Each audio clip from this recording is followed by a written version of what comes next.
C'est en Dordogne.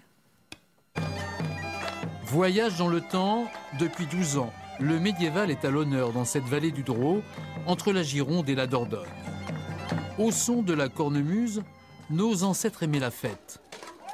Le public se replonge dans l'histoire, quand les Anglais et les Français se disputaient la province. Les touristes, venus de partout, sont conquis. C'est croyable presque, quand on les voit, c'est vraiment c'est joli. C'est merveilleux, nous avons vu le château et c'est vraiment beau. Un château édifié il y a 9 siècles offre un cadre idéal pour cet hommage à l'époque médiévale. Ici, il y a eu l'histoire de l'Angleterre et de l'Aquitaine. Donc, on retrouve encore des recherches de notre public anglais qui vient pour retrouver cette partie d'histoire.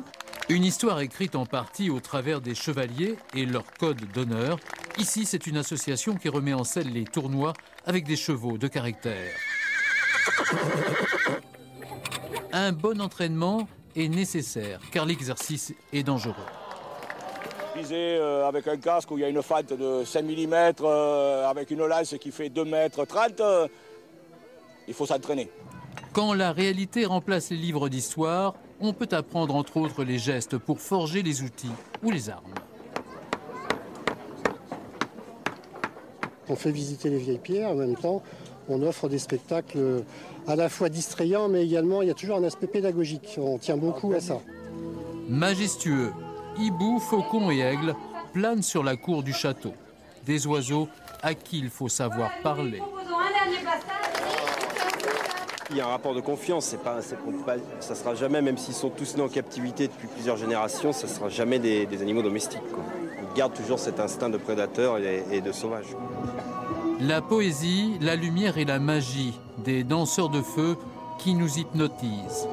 Des spectacles itinérants que l'on pourra revivre dans cette vallée du Drô, féerique et baignée de légendes.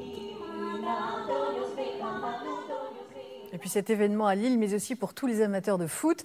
Pour la première fois, un match de Ligue 1, le LOSC Nancy va se jouer ce soir dans ce nouveau stade, unique en Europe en attendant l'Euro 2016. Un petit bijou de technologie qui peut accueillir plus